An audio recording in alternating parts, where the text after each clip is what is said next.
Seja muito bem-vindos ao Mesa de Debates. Aqui quem está falando é o Guilherme e vamos dar continuidade aqui à nossa programação da semana, conversando, debatendo, né, dialogando e também divergindo, né, se for possível, sobre, né, diversos temas aí da atualidade que precisam ser discutidos por aqueles que visam, né, a transformação, né, da sociedade e da transformação, né, da nossa realidade como um todo.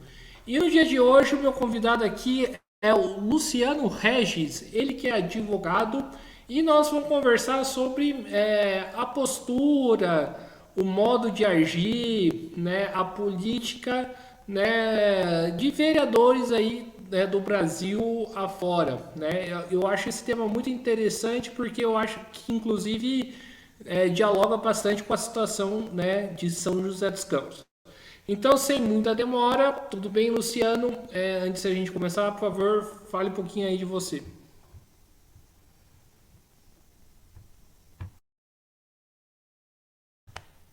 Liga seu microfone, por favor, Luciano. Oi,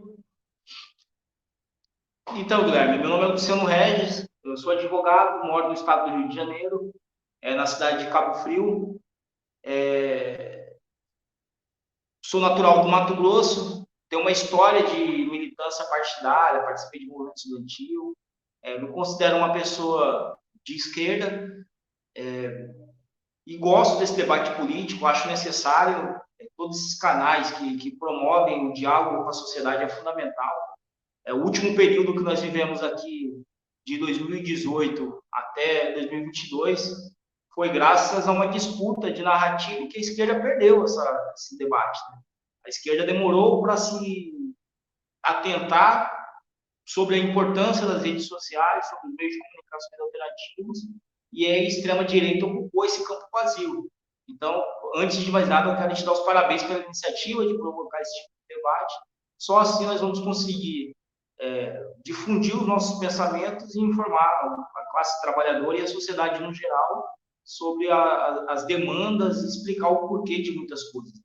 Até você tinha me proposto um tema sobre o cenário político atual, sobre algumas questões. Essa semana aconteceu muitas coisas interessantes no país, mas há umas 2, 3 semanas eu tenho acompanhado o debate sobre a questão do arcabouço fiscal, que é algo muito interessante. Eu vi parcela da sociedade partindo para a defesa das megas varejistas chinesas, indo contra o governo que pretendia efetivamente tributar a esse comércio chinês, que é extremamente prejudicial para o Brasil, porque tira emprego, né? E a China até tem um histórico ruim em relação à questão de direito trabalhista, mas não querer entrar especificamente na questão da China, mas você vê que é uma guerra de narrativa, né? Em que o povo é prejudicado, porque deixa de gerar empregos no país, deixaria de arrecadar tributos para investir em saúde, educação, mas o sistema meio que manipula as pessoas para ficarem contra uma medida que seria positiva para o país. Então, acho que esses espaços, podcast, o espaço que você criou, é importante para a gente tirar alguns mitos que vagueiam na nossa sociedade em relação aos tempos atuais. Né? Já que você começou sobre esse tema aí da taxação da Chopin, né, da Shein, né, não sei qual é o nome aí dessas lojas, eu gostaria que você primeiramente começasse a falar sobre esse tema em si, já que você tocou no assunto, e, né, falar também, né, o que esconde aí por trás aí, né, dessa política do governo e também, né, desmistificar algumas fake news, alguns mal entendidos que estão no jogo. Olha, a questão é o seguinte: é necessário que haja uma responsabilidade fiscal dos governos num todo. O que nós tínhamos no cenário anterior, e criado pelo Michel Temer, e aí a gente pode já claramente entender que não era pensando no povo mais pobre, só entender de onde partiu a iniciativa, nós tínhamos a questão ali do teto de gastos. que significa o teto de gastos? É que o governo ele não poderia fazer investimentos porque havia uma limitação muito pesada para investimento em saúde, investimento em educação, e com isso os serviços públicos no todo ficariam precarizados.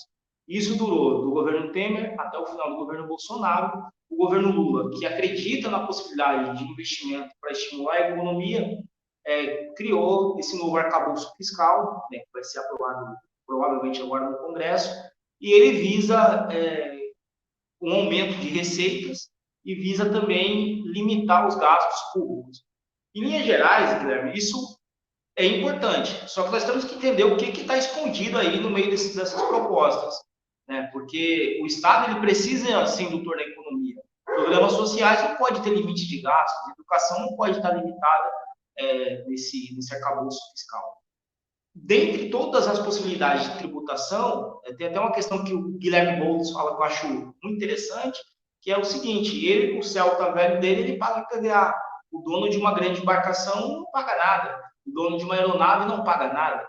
Então, é necessário essa questão do arcabouço fiscal, mas também é necessária uma reforma tributária efetiva em que coloque o pobre na lista dos programas sociais, coloque o pobre como beneficiário de toda a arrecadação do Estado e coloque o rico na questão do imposto de renda. O rico ele precisa pagar o imposto.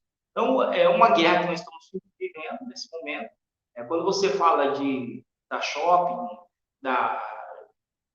de todas essas grandes empresas chinesas, que é até difícil as pronúncias, né? Cada hora um fala de uma forma, é necessário entender que esse produto que está vindo de fora, ele tem um potencial de tirar empregos do país, porque é tudo produzido lá fora, e também há uma questão de tributação. Eles vendem livremente para o país, burlando, inclusive, a lei, né, que todas as empresas que vendem deveriam pagar impostos, mas eles simulam, fazendo como se fosse duas pessoas físicas comercializando e deixam de pagar impostos. A previsão de arrecadação com essa taxação, o fim com a inclusão de taxação de compras de até $50, significaria 80 bilhões, 8 bilhões, desculpa, 8 bilhões em arrecadação para o governo federal. 8 bilhões não é desprezível. Se você considerar que um Bolsa Família, por ano, investe cerca de 40, 45 bilhões, você vê que é uma possibilidade de arrecadação. Interessante se os programas sociais forem de fato implementados, se for de fato investido na saúde, de fato investido na cultura, de fato investido na educação. Hoje eu vi até um post do ministro da Fazenda, o Haddad, falando que cada isenção fiscal, aí nós temos grandes empresas bilionárias que se beneficiam de isenções fiscais, que cada isenção fiscal dessa é menos comida na mesa do povo, é menos um programa social. Isso é um fato. O Estado não tem uma fábrica de dinheiro.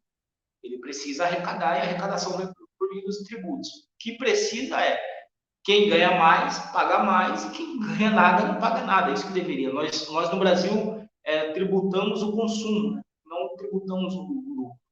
Eu sou advogado e esses dias eu estava conversando com a minha contadora, ela falando sobre a questão do CNPJ, uma questão pessoal, ela falou: não, Luciano, o CNPJ é muito mais vantajoso porque você vai pagar 2,5%, enquanto ao ano você está pagando 27%. Eu entendo que quem está começando a empreender, ou quem tem uma movimentação financeira não tão grande, precisa ter incentivos e tem que ser beneficiário também de impostos de alíquotas menores. Mas você vê que é tudo criado um sistema para proteger quem é rico e o pobre se dá mal. O servidor público, por exemplo, não tem nem espaço para essa discussão, né? Direto na fonte. Enquanto o cara ali que é acionista da Petrobras recebe os lucros e dividendos sem pagar nada. Então, isso precisa mudar. Então, essa questão do arcabouço fiscal e o que está por trás, eu acho que é necessário a gente tomar cuidado para que não limite o Estado na sua capacidade de investimento, mas entendendo que também é importante que o Brasil apresente uma segurança para que nós consigamos trazer investidores internacionais. Mas é um debate complexo e que a sociedade está bem alheia. seguindo aqui no comentário, essa questão de toda de tributação e arcabouço fiscal meio que ficou de lado no debate central do país, e agora estão discutindo o CPI do dia 8 de janeiro, que foi aquele ato criminoso, totalmente repugnante, e essa oposição suja, que é responsável pelos ataques antidemocráticos, está tentando fazer uma virada de mesa e fazer com que as vítimas sejam os culpados de um ato totalmente reprovável.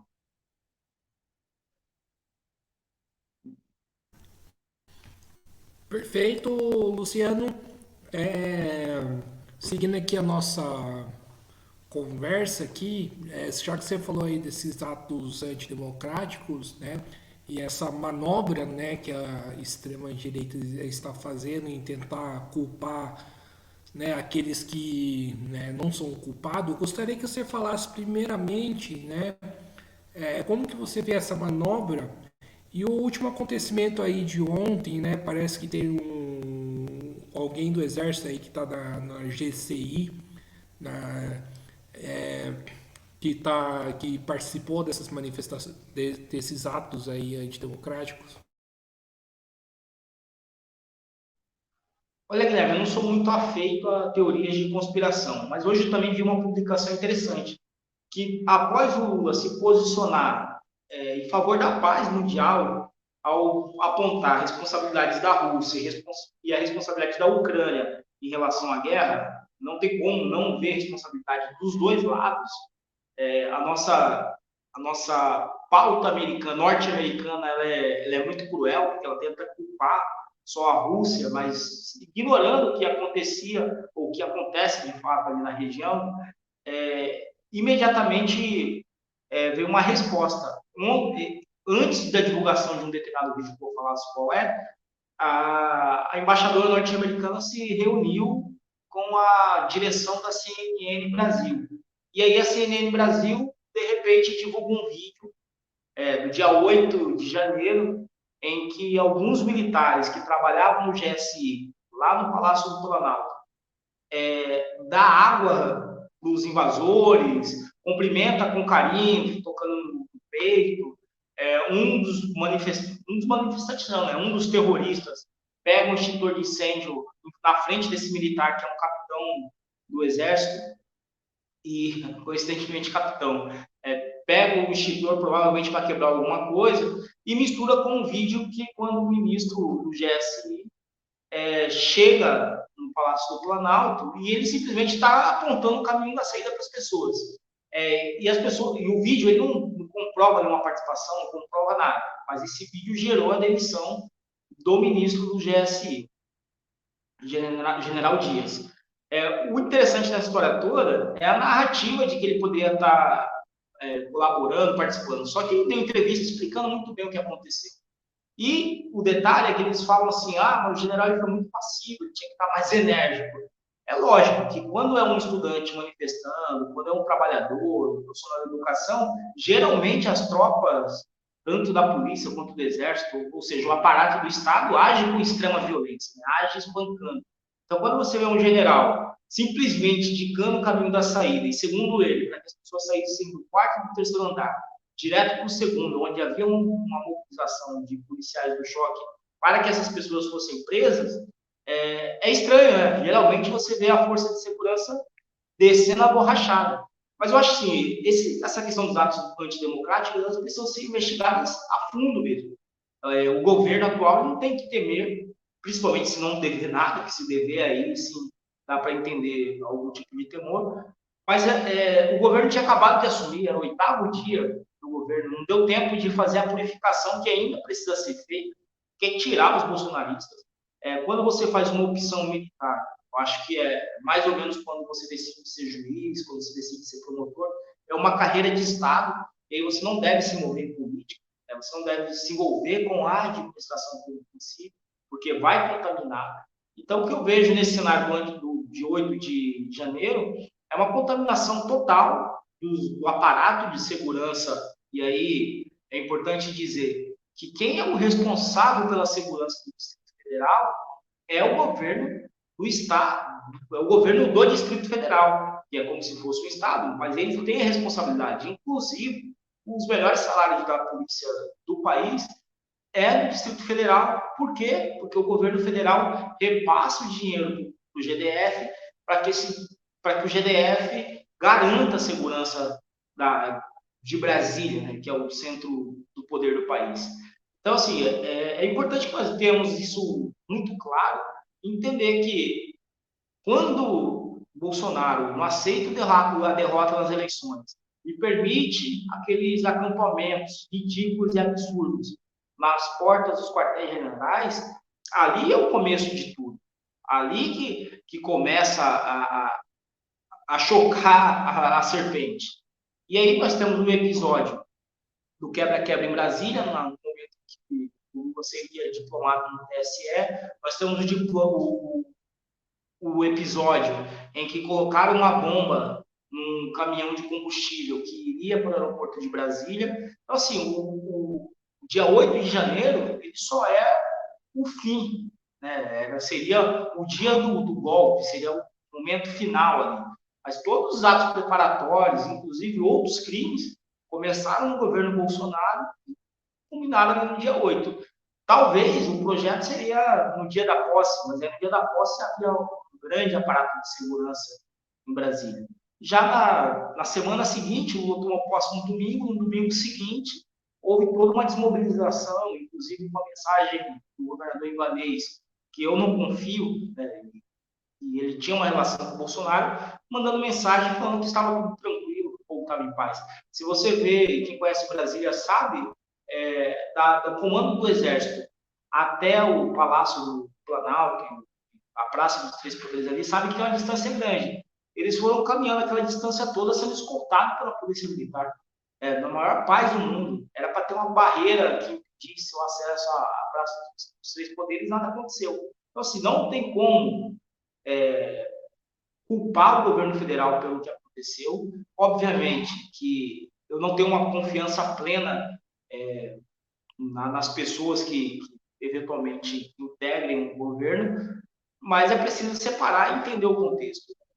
O tumulto desse vídeo que saiu ontem, que culminou na queda do ministro, foi a mistura de uma cena antes dele chegar com militares oferecendo água, e nós sabemos que a maioria dos militares são bolsonaristas, né? Bolsonaro é um militar da reserva, é importante dizer isso.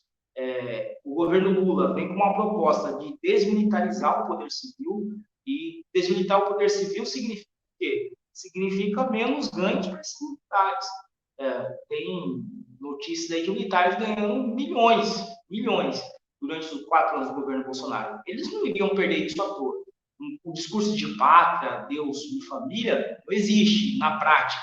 Na prática, o governo de esquerda, com a proposta de desmilitarizar o poder civil, até lógico, né? Não tem nem, nunca deveria ter sido militarizado o poder civil, significa menos dinheiro na mão do militar, da pessoa física do militar. Então, essa gritaria toda é uma questão pessoal.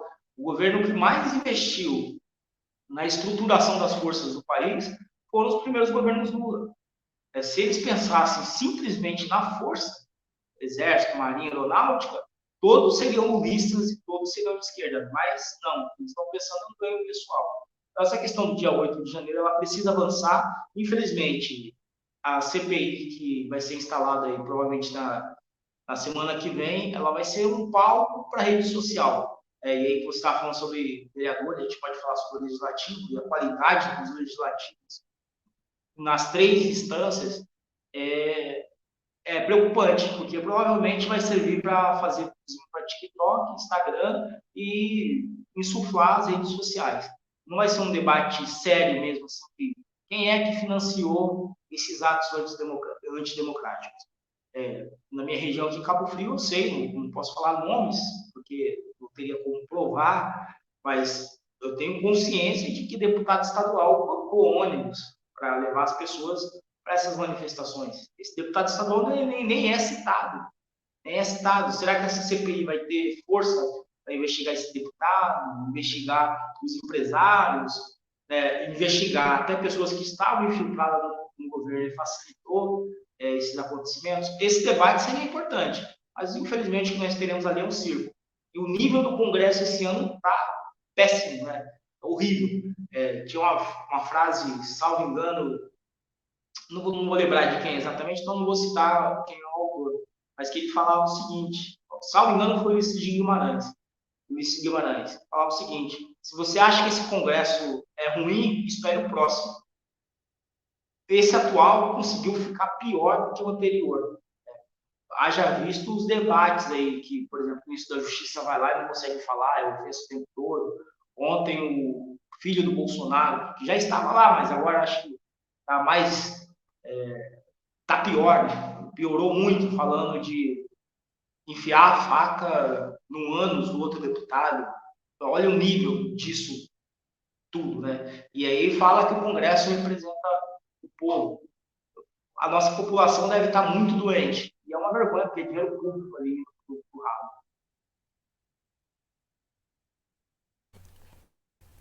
Certo? E vamos aqui para o nosso tema, né, principal, né, que a gente tinha combinado, né, de falar das câmeras de vereadores e, né, e como que elas agem, a postura delas, né, perante aí a política, né, da cidade, da política nacional. A primeira pergunta eu faço é o seguinte: quem são essas pessoas e o que que elas querem, né? Porque aqui na cidade, né, onde eu moro, São José, eu vejo que o que tem mais aqui é carreirista, né? Tentando, né, conseguir uma vaguinha aí na política da cidade para poder ganhar cargo, dinheiro, né, e ficar, né, servindo aí ao prefeito. Eu gostaria que você falasse um pouco mais dessa questão. E, Guilherme, a questão da vereança é algo assim, muito interessante, porque o vereador seria, em tese, o político mais próximo das pessoas. Né? Então, é um cara que você tem a capacidade de encontrar na padaria, principalmente numa cidade menor, né, numa cidade pequena. É um cara do seu convívio, é um cara que possibilita você ir na sessão da Câmara. Por exemplo, eu moro no interior, você também mora no interior. Provavelmente você tem uma dificuldade para acompanhar uma sessão na Lesp maior do que teria para acompanhar uma sessão na Câmara de Vereadores. Né? Da mesma forma que para mim é muito mais fácil ir na Câmara de Cabo Frio do que ir na Alerj, que é na capital do estado. Então, e a vida acontece mesmo no interior, por mais que estamos num estado que tem duas grandes metrópoles, que são as capitais e outras cidades grandes ao redor, mas a maioria das pessoas do povo mora no interior, mora em cidade pequena. Então, a Câmara e os seus vereadores é o poder mais próximo do cidadão. Deveria ser.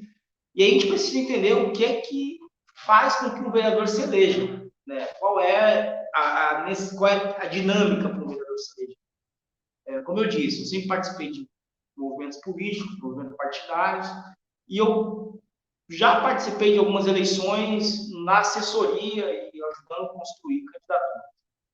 Eu sempre costumo dizer que existem duas formas de um vereador se eleger. E aí a política real, as pessoas vão ficar chocadas, mas é a política real. Uma é com uma pauta, você vai ter uma grande pauta, e essa pauta vai te dar projeção e, consequentemente, vai te dar votos. Duas, eu vou até incluir uma outra. A segunda, é você sendo uma pessoa extremamente popular, conhecida, e que esse conhecimento que você tem, por meio de alguma ação social, algo que te dê uma visibilidade, também te garanta o mandato. E três, e essa aqui está cada vez mais extinta, né? Essa de você ser conhecido e conseguir a votação para se eleger. E três, é no dinheiro. Né? Uma campanha de vereador, por exemplo, uma cidade igual Cabo Frio, que nós temos em torno de 130, 140 mil eleitores, uma campanha de vereador aqui, dos vereadores de peso, ela vai custar em torno dos 500 mil reais. Se você somar o salário dos vereadores, não chega nem perto disso, ao longo dos 4 anos. Então, uma campanha que vai custar uns 500 mil reais, mas eu conheço alguém que se elegeu com menos. A exceção. Em regra, quem entra pesado somente com dinheiro, é isso que vai gastar. Quando esse cara já se elege com dinheiro, comprando voto especificamente, além de toda a estrutura legal de campanha, você vai ver nas vésperas de eleição, distribuição de sacolão, pagamento de 100 reais ali pelo voto, todo um sistema. E aí vem um outro caso também, que é do vereador da reeleição, que ele tem todo um sistema de assistencialismo, muitos aparelham o sistema de saúde, e aí para você conseguir uma consulta, você precisa pedir para o vereador, para você conseguir um exame, você precisa de um vereador, você acaba tendo um legislativo totalmente contaminado. Porque, primeiro, esse cara que foi eleito por uma pauta, ele pode ser muito importante para a sociedade, vai conseguir, teoricamente, conquistar um espaço importante dentro desse cenário. Mas aí eu vou pegar um outro exemplo. Às vezes você tem um vereador monossilábico.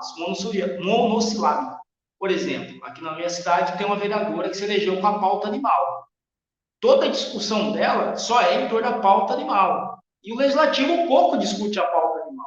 Então a bandeira é ok, uma bandeira legal, entretanto, não atende os votantes, né? Eu nunca vi um cachorro votar. Eu até acho que essa defesa é importante, é fundamental, e a questão de saúde pública, etc. Mas o vereador não pode ter somente essa pauta.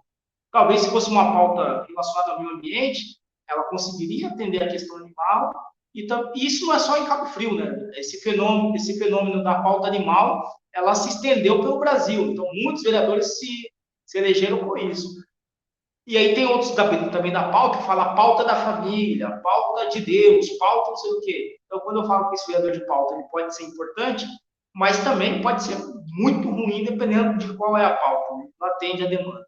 E esse outro vereador do dinheiro, amigo, ele vai precisar retornar com o dinheiro que ele agarinhou de alguma forma. Então, a postura desse vereador, geralmente, ela vai ser alinhada ao executivo, e aí ele perde uma das funções principais, que é a de fiscalização.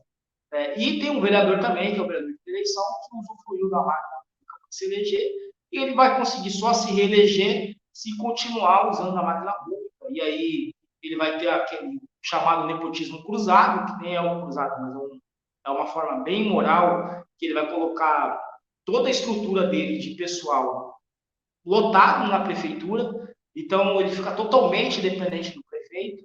Há questões importantíssimas a serem discutidas na Câmara de Vereadores. Por exemplo, aqui em Cabo Frio agora vai ter uma discussão da atualização do plano diretor da cidade. E o que é o plano diretor? É o que cuida de toda a estruturação da cidade, ocupação de solo. Aqui nós temos inúmeras áreas protegidas por questões ambientais, porque estavam sendo destruídas. E aí esse plano diretor ele é capaz de permitir construções de empreendimentos, vai definir gabarito de construção, ou seja, o tamanho dos prédios, e aí tem muito interesse econômico em cima disso. Né? As pessoas não têm noção do tamanho do poder do vereador. E isso tudo pode significar dinheiro, né? Dinheiro, ganho pessoal para esse vereador.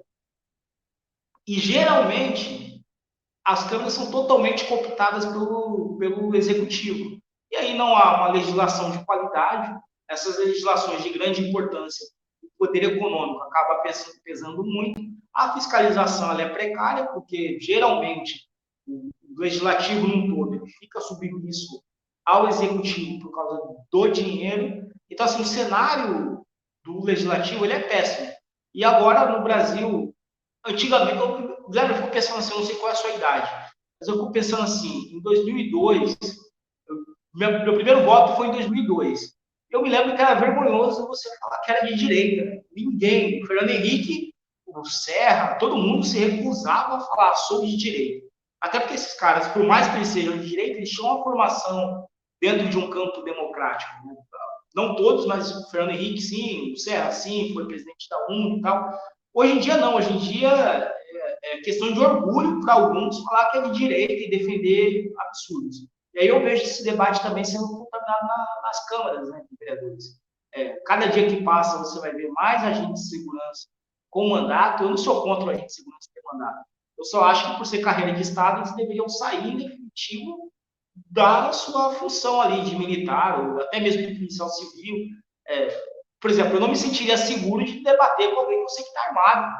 Como que eu vou debater? Então, eu acho que é inibitório essas pessoas ocuparem esse espaço. Mas como no Brasil agora esse discurso armamentista ele tomou muita força, você vê que a qualidade legislativa, inclusive nas câmaras, caíram bastante. Então, o que eu entendo é o seguinte, um dos caminhos para que a gente consiga, não adianta só apontar o problema, né? A gente precisa mostrar soluções, é que haja organizações da sociedade. A sociedade ela precisa se organizar.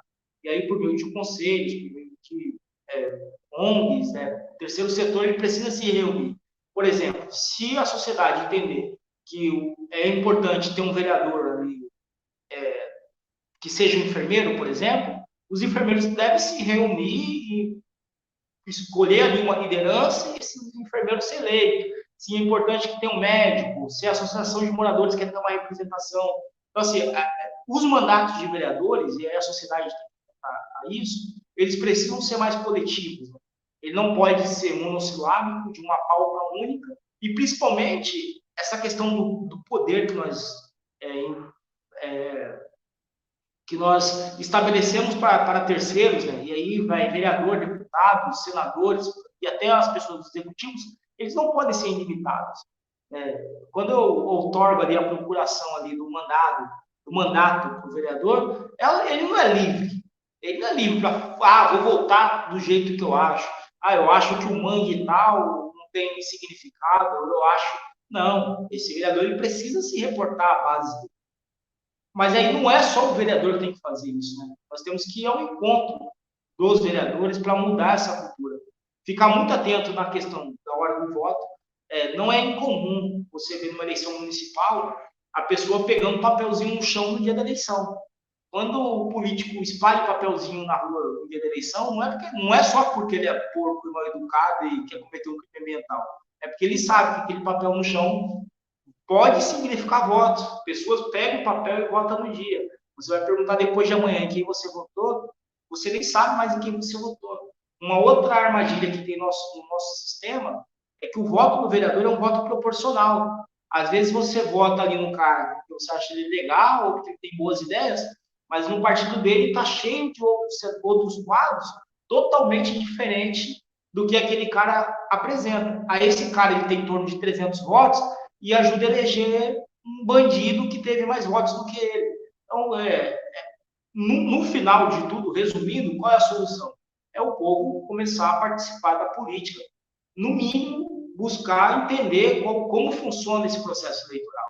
Entender que quando eu furo a fila do exame, e é compreensível que você busque furar essa fila, porque você precisa do atendimento de saúde, mas quando eu furo essa fila, eu estou, primeiro, corrompendo esse sistema de saúde, pegando a saúde como exemplo, mas também eu estou ajudando o cara que é bandido, porque isso é crime, se perpetuar no poder. Então, enquanto a gente não tiver um despertar social, as pessoas entenderem que o vereador ele é muito importante, às vezes as pessoas olham como um cargo menor, mas entender que o vereador é muito importante, é o político de mandato mais próximo de você, nada vai mudar. E aí você falou uma coisa importante, vereador carreirista.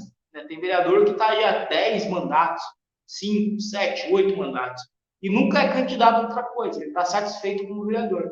Por quê? Porque ele tem poder político, ele tem poder econômico, ele consegue influenciar diversas pessoas.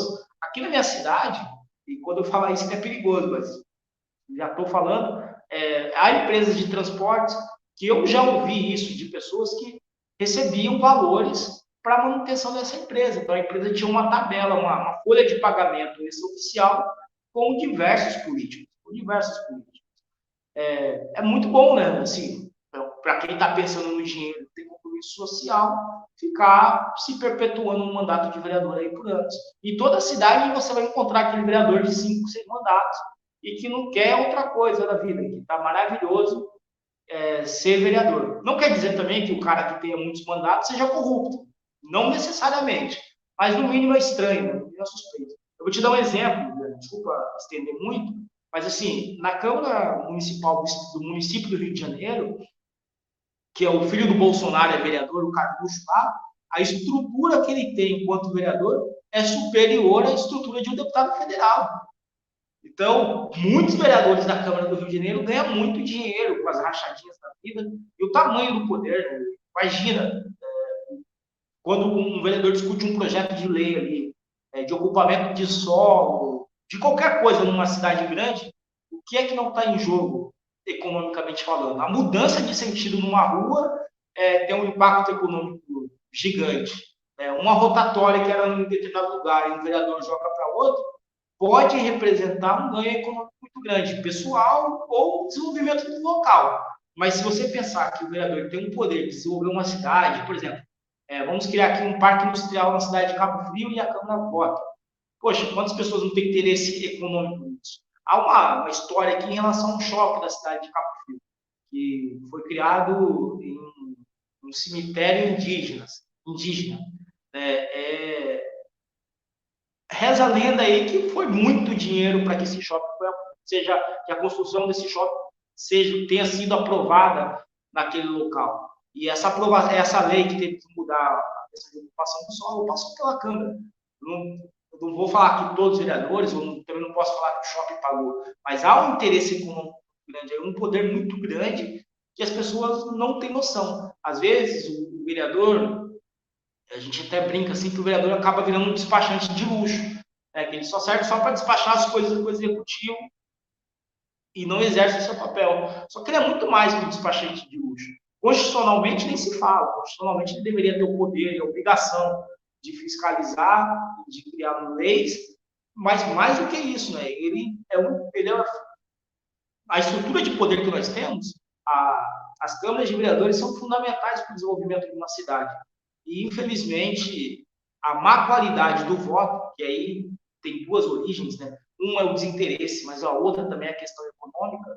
Eu já vi gente falando assim, é melhor eu pegar os R$ 100 aqui agora para votar, porque independente dele se eleger ou não, nunca mais eu vou ter nada. Essa questão da pobreza também pesa muito. Mas só que não é só o pobre miserável que precisa comer algo que vota pensando em si, economicamente falando. Aqui no Rio de Janeiro, não sei se chegou no estado de São Paulo, você vai chegar no dia de uma eleição municipal, toda a porta de escola que tem um bar próximo, e aqui nem sempre tem lei seca, a lei seca quem decreta é um juiz, e aí esse bar fica aberto, toda a eleição você vai ver churrasquinho nos bares da cidade ou em pontos da cidade.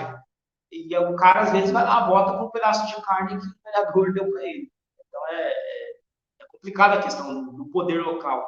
E eu acredito muito no poder local. Nós vivemos nos municípios. Eu não vivo assim, óbvio, eu vivo no Brasil, eu vivo no estado, mas a minha vida ela está no município. A minha relação é municipal. E quando você vê essa base do poder já corrompida, imagine então quando há um projeto, por exemplo, que a gente voltou no início, de taxação de grandes empresas chinesas ou isenção fiscal para grandes frigoríficos e grandes construtoras, o que é que não está em jogo aí? São milhões e o povo está totalmente alheio a essas discussões. Certo. E então, vamos continuar aqui a nossa sessão de entrevistas, né? E quando o vereador se torna aí um porta-voz do bolsonarismo na cidade, né? É outra questão que a gente precisa conversar. Cara, eu acho que assim, aí, o que eu te falei no início ali, né? Há um tempo atrás, não tanto tempo atrás assim, se você pegar 2014, o Aécio Neves não se declarava de direita. Esse movimento de direita ele começa mundialmente a partir de 2016 ali, a partir do golpe da Dilma, que sofreu, a partir do momento que os Estados Unidos elege o Donald Trump, aí você começa a ver esse movimento muito forte. Acho que para a sociedade, no geral, qualquer maluco que saia falando do bolsonarismo é algo absurdo, é algo ridículo. Você vem já da questão da antivacina, os ataques à ciência, os caras chegar a questionar o formato da Terra e falar que a Terra é plana. Então, assim, é algo extremamente destrutivo. Atacam a cultura, a ciência, a educação, atacam tudo. E aí, independente do cara ter mandato ou não, é algo extremamente pernicioso. Eu vou te dar um exemplo pessoal. No auge da Covid, se vocês pesquisarem aí no YouTube, tem um enfermeiro chamado Anderson, que ele declarava que a vacina não tinha efeito, que o Covid era mentira, que o pessoal estava vendendo corpos, não sei o quê. E aí minha mãe, que os médicos estavam matando as pessoas, esse cara morreu de Covid. Detalhe, ele já teve o julgamento dele. O julgamento da natureza. A minha mãe um dia perdeu o meu tio, o irmão dela, ela pega e me manda um vídeo desse cara falando que o Covid era mentira, que era venda de órgão. Fiquei maluco da vida. Eu falei, pô, minha mãe acreditando nisso, mas ela estava fragilizada e o cara totalmente irresponsável durante tudo. Então, e foi candidato a vereador em Cabo Frio. Esses vídeos desse cara aí alcançava milhões de pessoas. Tinha uma visualização gigante no YouTube. Esse cara de Cabo Frio, mas ficou conhecido no Brasil todo com esse crime que ele cometia, com esses crimes que ele cometia. Então, um cidadão comum, defendendo esse tipo de pauta totalmente maluca, eu nunca imaginei que nós poderíamos retroagir tanto, é péssimo. Quando você tem um vereador, que esse cara deveria, primeiro, o vereador deveria basicamente legislar e fiscalizar o executivo. Mas aí ele resolve entrar num debate que ele não tem relação nenhuma com um debate a nível nacional e usa da truculência, usa dos ataques verbais e propaga fake news, porque a base toda dessa extrema-direita mundial é a mentira. Aí é totalmente prejudicial, é totalmente destrutivo. E assim, Guilherme, vamos focar nos vereadores. Mas se você olhar para o Congresso, é vergonhoso o que está acontecendo.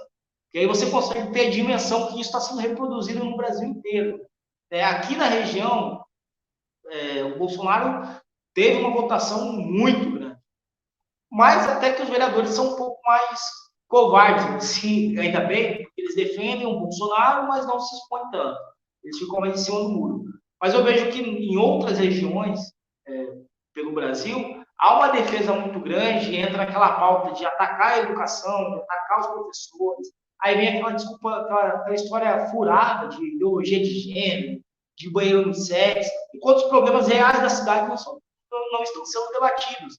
Acho que o que interessa para o cidadão em um debate da cidade é saber se está tendo a coleta de lixo adequada, se o posto de saúde está funcionando. O debate que eu quero ver um vereador fazendo na Câmara sobre a educação é se os repasses estão sendo efetivamente implementados na escola, se a merenda das crianças tem qualidade ou não. E não discussão de algo irreal, de algo que não existe. Então, assim, quando o vereador ele se veste de bolsonarista, eu acho que, assim, no interior de São Paulo, o Bolsonaro é muito forte também.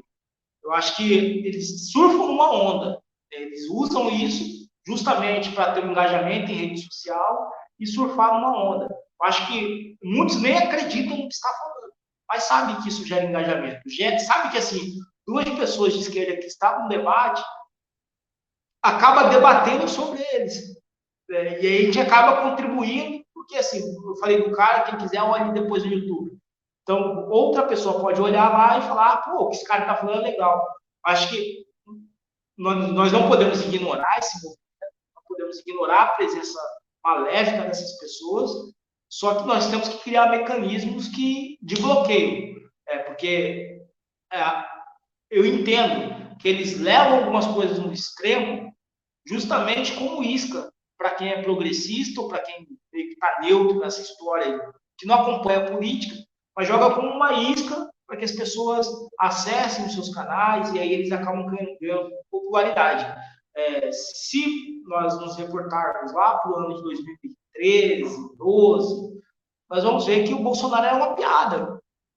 O pânico, que aí depois você acaba entendendo algumas coisas que não era tão piada assim, mas ele surgiu na sociedade como uma piada. Aquele deputado maluco lá do Rio de Janeiro, com língua presa, que fala de fuzilar. E aí todo mundo achava engraçado. Nós temos que tomar cuidado. Eu acho que nós não aprendemos ainda como lidar com essa extrema-direita.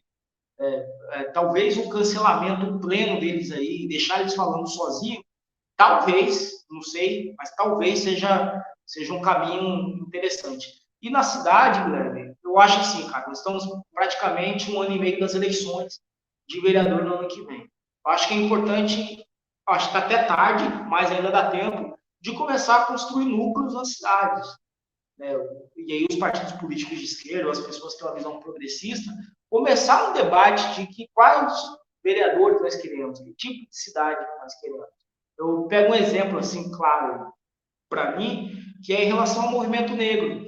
O movimento negro, na minha região, por exemplo, ele é atuante, ele existe há muitos anos, mas na hora de fechar em torno de uma candidatura não fecha. E aí vem 3, 4, 5 candidatos representando esse movimento, nenhum se elege. Por quê? Porque não há uma unidade na construção do pensamento. Não há uma unidade na construção de um mandato. Vamos fazer um mandato coletivo aqui, vamos ver quem tem mais habilidade. Eu acho que uma das formas de combate ao bolsonarismo como um todo é a questão de organização. Por mais que eu tenha inúmeras críticas ao bolsonarismo, mas uma coisa nós não podemos negar: esses caras souberam ganhar o debate nas redes sociais e por muito tempo conseguem ganhar o debate na sociedade. As periferias votaram nesse tipo de gente. Eu olho assim com muita tristeza no coração uma comunidade votando um candidato a governo do estado, por exemplo, que fala de dar tiro na cabecinha das pessoas, sendo que a vítima desse combate, dessa guerra às drogas nas comunidades é justamente a comunidade. E aí você pega um candidato, por exemplo, como Marcelo Freixo, que falava de direitos humanos, de tratar a comunidade com respeito, ele não consegue ter uma votação para cargos executivos significante no Estado, porque a própria sociedade compra esse discurso do medo. E aí, cara, tem muita coisa envolvida, por exemplo, os meios de comunicação. Quanto os meios de comunicação contribuem para esse pensamento hoje de matar? Tem uma situação recente, que aí os vereadores também deveriam estar preocupados com isso, que é a questão das invasões nas escolas, desses massacres. O que eu vou falar aqui não é muito popular. Primeiro, eu não vejo essa onda toda. Eu vejo assim, aconteceu no São Paulo, aconteceu na Bahia e aconteceu em Santa Catarina. Então, são 3. Quantas escolas nós temos no país? Esse número, de fato, não é grande. Óbvio que tem que prestar atenção, óbvio que tem que pensar em segurança e melhorar a questão escolar. Mas eu acho que, assim, primeira coisa, no país, nós temos um tratamento de saúde mental, um sistema para tratamento da saúde mental da população eficiente? Não temos. Então, tem essa questão de saúde pública. Já começa um debate de falar de colocar policiais reformados nas escolas. Aqui, uma cidade próxima da região falou de contratar policiais civis, militares, bombeiros reformados há menos de 10 anos e que tenham porte de armas. É uma discussão recorrente sobre a questão da sanidade mental das nossas tropas, devido ao desgaste psicológico. Eu não confio em deixar meu filho numa escola em que um policial, um ex-policial, está ali armado. Eu não confio. Eu não confio. Quem confia nisso? Mas é aí que já começa um discurso de proteção, de segurança, sendo que o problema é outro. Esse dia eu estava conversando com uma diretora de uma escola, uma comunidade, ela falou assim: olha, aqui não tem problema. Aqui os traficantes protegem a escola.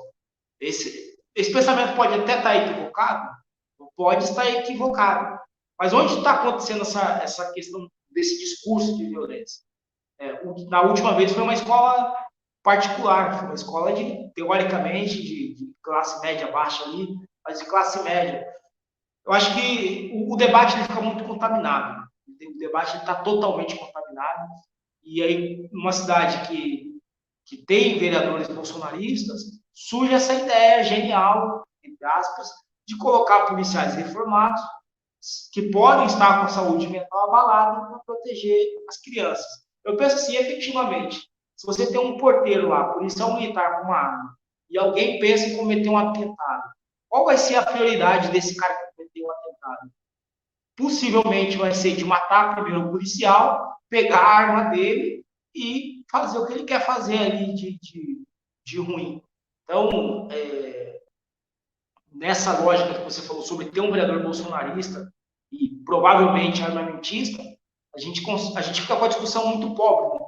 A fonte desses problemas aí, por exemplo, dos massacres escolares, são outras. E a gente, historicamente, tenta encontrar soluções simples para problemas complexos. Hoje, a violência na sociedade é um problema complexo. Não é mais... Eu até ouvi o Lula falando sobre isso, que não admite que a escola vire um presídio de segurança máxima. Quando eu ouço alguém falando assim, pai, eu tenho alguns filhos falam, pai, tem que revistar a mochila do seu filho. Caramba, eu, quando era criança e adolescente, principalmente adolescente, quantas vezes a polícia parou para revistar minha mochila? Várias vezes, né? Jovem negro, na época com Black Power, eu via a polícia, eu já ia para o muro, porque eu sabia que eu seria revistado. E aí eu vou tratar o meu filho também como criminoso, por causa de 3 massacres, assim, que totalmente fora da realidade deles. E aí é quem interessa esse terror? Né? Quem interessa essa imposição do Estado policial? Óbvio que um filho, um pai tem que cuidar do filho, tem que saber o que ele está fazendo na internet, etc. Mas não é dessa lógica de invada o espaço do seu filho completamente, ele não pode ter liberdade, aqui na escola vamos ter detectores de metal e o policial armado na porta da escola vai proteger o seu filho. Eu acho que o caminho não é por aí. Maravilha, então vamos aí para a última pergunta, né? Ainda nessa questão, né, dos municípios. Na eleição passada, né, eu escutei bastante o discurso da nova política. E muitas das vezes a nova política, entre aspas, né, para se contrapor, né, a vereadores que estão 20, 25 anos de casa, são o velho travestido de novo. Como que você vê essa questão aí de gente que se elege, tenta se eleger para cargo aí de vereador, falando que é novo, mas na verdade não é novo porcaria nenhuma? Guilherme, nós temos 2 exemplos, né? Novo e mudança. Né? Pode reparar que ano que vem que você vai ouvir de mudança e de novo não está escrito. Primeiro, eu acho que o conceito de política ele vai além do que nós temos de fato de relações de poderes. Né? Essas relações de poderes não necessariamente podemos chamar de política. Eu acho que o que podemos fazer é política boa e política ruim. Eu acho que essa é a separação ideal. Porque parece que tudo que aconteceu para trás está errado e que alguém aqui vai ser o salvador da pátria, vai mudar tudo ou vai renovar tudo. O importante são as condutas, né, cara? O importante são as atitudes e não essa questão de sou um novo político, ou tenho experiência ou não tenho experiência. Eu vejo muita gente falando assim, sou candidato pela primeira vez. Se isso limpasse a ficha dessa pessoa e principalmente as intenções dessa pessoa. Nós temos um exemplo muito claro, por exemplo, falando de novo, nós temos um partido chamado de Partido Novo. Você quer algo mais velho do que o Partido Novo, que é defender o interesse das elites? Não há uma nada mais velho do país do que um partido político ou pessoas representando o interesse das elites. E aí fica um discurso muito demagógico de que eu vou abrir mão do meu salário, eu vou doar para uma ONG, sendo que a questão em si não é somente dinheiro, é o poder. Né? É o poder. Você pega um exemplo, o governador de Minas Gerais, o meu Zema lá. Ele fala que abre mão de salário, etc., mora num palácio, mas já é um cara bilionário e que com os negócios da política, com certeza não, é um fato. O cara dobrou os bilhões dele, dobrou a fortuna dele. Então, assim, esse discurso do novo, ele é muito doce no primeiro momento. Você fala, o cara é novo, parece ser interessante. Sendo que, na verdade, a população tem que estar muito atenta à plataforma do cara. O que ele está propondo de fato ali. E além do que ele está propondo, o que ele já fez. Quem é essa pessoa na sociedade? Eu vejo muita eleição de policial falando, eu prendo bandido. Peraí, você quer ser xerife ou você quer ser vereador? Então tem que ter essa noção do que é que um vereador faz de fato, qual é a coerência da vida dessa pessoa, né? Qual é o poder de mobilização dele na sociedade. Eu acho que o voto de vereador ele tem que ser menos personalístico, ele tem que ser muito mais na ideia. Você vai olhar ali a chapa dele de vereadores e vai ver quem é que tem chance de se eleger nessa chapa aqui. Esse cara que eu estou votando, ele tem chance? Se ele for muito bem votado, quem é que vem junto com ele? Depende.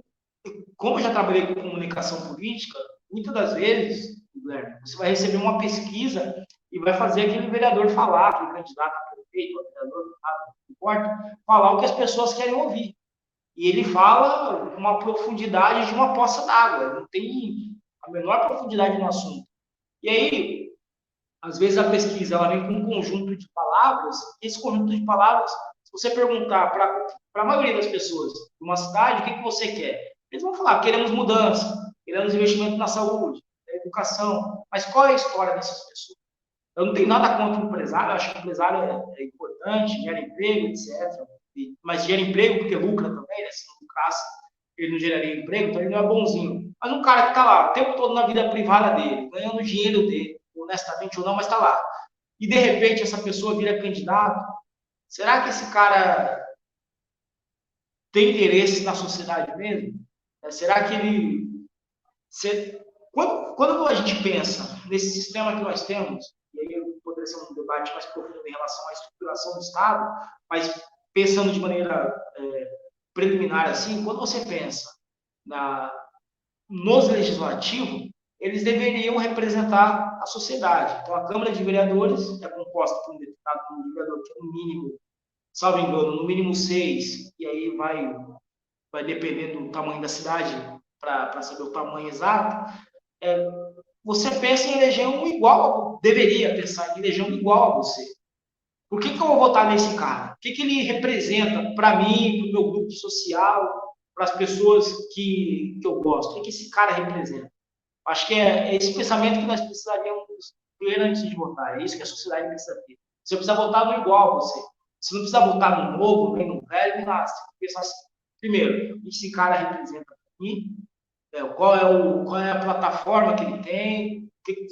É uma pessoa confiável? Ela vai ceder às tentações do executivo ou não? E esse cara é igual a mim? Ele sabe a luta que é andar de ônibus? Ele sabe a luta que é enfrentar uma fila para uma marcação de consulta, para conseguir um exame? Ele sabe o que é isso? Ele vivencia isso? Ele vive a cidade ou não? Não é incomum, cara, você vê nas eleições de vereadores algumas pessoas que se elegem do nada. Elas são extremamente desconhecidas, mas chega a eleição, despejam dinheiro, compra a liderança, e aí é uma questão muito forte que é em relação às igrejas. Hoje as igrejas, ela virou um laboratório de político aí, então cada dia que passa, vem mais pastores, ou líderes religiosos com mandato, e esses caras chegam na época da eleição, se elegem e depois não tem compromisso nenhum. Né? Muitos até pensam assim, eu paguei pelo voto, eu paguei pela estrutura, o mandato é meu. Isso precisa ser mudado. As pessoas precisam entender que aquele mandato que ela delegou, ele não é livre, ilimitado e qualquer coisa eu mudo daqui a 4 anos. Não, você tem que ter o compromisso de acompanhar esse mandato e de fazer a exigência que o que foi proposto seja cumprido. Então é isso aí, pessoal. Né? Estamos encerrando aqui mais uma entrevista do Mesa de Debates. Quero aqui agradecer a participação do Luciano Regis. Eu gostei aí bastante aí do nosso papo e passo a bola aqui para ele novamente fazer as suas considerações finais. Guilherme, eu quero te agradecer por esse espaço. Que eu disse inicialmente, eu reitero que é muito importante essa construção. Quantas vezes você vê as pessoas tão distantes de uma eleição debatendo o papel do vereador? Né? Eu acho que eu consegui mostrar para as pessoas aqui a importância que o vereador representa, tanto no dia a dia da cidade, quanto na questão econômica no geral. São inúmeros interesses dentro de uma cidade que precisa passar pela Câmara de Vereadores. O cenário político todo ele é bem trágico, às vezes você olha assim, foge à esperança, você fala, pô, não dá para ter boas perspectivas, mas eu só consigo acreditar em dias melhores quando eu penso na participação da população e de uma população qualificada com boas informações. Acho que nem eu nem você pretendemos ter o domínio da verdade, ter o monopólio da verdade, mas essa verdade ela pode ser construída por meio do debate. Então, parabéns pela iniciativa, né? Acho que é custoso você pegar, ligar uma câmera, ter um canal, fazer esse debate, e parabenizar e agradecer a oportunidade. Espero ter agradado a ponto de ser chamado outras vezes, que vai ser um prazer contribuir nessa discussão de ideias. Maravilha, mais uma vez aqui obrigado ao Luciano, obrigado também a você que estiver nos assistindo. Peço aí que se inscreva no canal podcast Mesa de Debates de Tudo Um Pouco.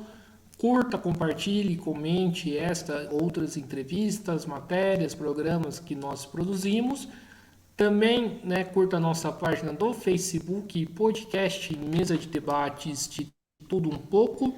Siga a gente no Instagram e também no TikTok, podcast Mesa de Debates. E quem puder, né, colabore aqui com o nosso Pix 385-007-02800, um CPF, né? E além disso, né, quem quiser aí participar de outras plataformas de financiamento desta mídia independente, lembrando que o Mesa de Debates não recebe e não quer receber dinheiro do Estado e também do capital privado, entre aqui no Padrim, www.padrim.com.br/podcast Mesa de Debates. Então é isso aí, pessoal. Por hoje é só. Um forte abraço aí a todo mundo e fui!